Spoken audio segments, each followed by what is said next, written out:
Hola amigos, aquí tenemos otro vehículo el cual andaba con un ruido. Aquí podemos observar la barra estabilizadora. Esta es la que va desde el eje de esta tijera. En algunos va en la tijera, pero en otros va aquí en el amortiguador, como este. Va enganchada por medio de este terminal o de este muñequín. Y el problema era que andaba floja esta. Entonces ustedes pueden ver aquí, incluso se hizo una curva. Se medio hizo una curva por el problema de que andaba flojo. Entonces para ello se puede enderezar. Hay personas que preferirían cambiarlo, pero se puede enderezar y ponerle una arandela. O sea, una arandela es esta que está aquí. Esta es la tuerca y esta es la arandela. Ponerle una arandela de presión o una guacha de presión para que no se vuelva a aflojar, porque el problema es que se afloja. Entonces esta varilla va a andar golpeando todos lados y incluso se puede trabar, puede perjudicar la dirección. Entonces es necesario que revisemos también los hules de esta barra, de la barra estabilizadora, que es esta que tenemos acá.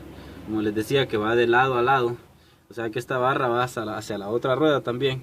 Esta es la que nos ayuda para que cuando el vehículo cae en algún bache o va en alguna curva, entonces estabiliza las dos ruedas para que no queden boleando o rebotando o botando, como usted le llame. Entonces de esta manera es necesario que siempre revisemos estos muñequines que no han reventado, no solamente los de la dirección, que son estos, o sea que son similares a los de la dirección. Este es el de la dirección, el terminal de dirección, pero estos son terminales de la barra estabilizadora. Y revisar los que no tengan juego también, o sea que no estén flojas. Al hacerle así, miramos que no tienen juego,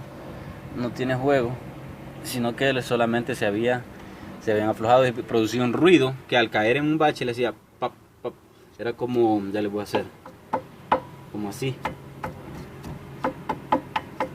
Al caer en un bache, al inicio el cliente pensaba que era al enrollarse a la derecha, pero también era con la combinación de enrollarse a la derecha y caer en un bache, ya que como este es el lado derecho, entonces producía eso. Cuando solamente es al enrollarse a la derecha sin caer en baches que hace ruido, entonces es esta de la punta de flecha, o creo que en otros países le llaman homocinética.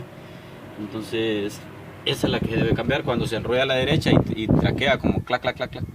Entonces, pero en este le hacía diferente, era cuando era algún túmulo, algún bache, tronaba este. Entonces al inicio también se pensaba que era el amortiguador, pero en realidad el problema era aquí. Recuerde suscribirse al canal si les sirve el video, y recuerde que para realizar así ruidos muchas veces es necesario la prueba en carretera, y también podemos balancearlo o empujarlo de acá del guardafango, hacerle presión para que probarlo así estacionado, y para hacer algún trabajo es necesario levantarlo de una parte firme.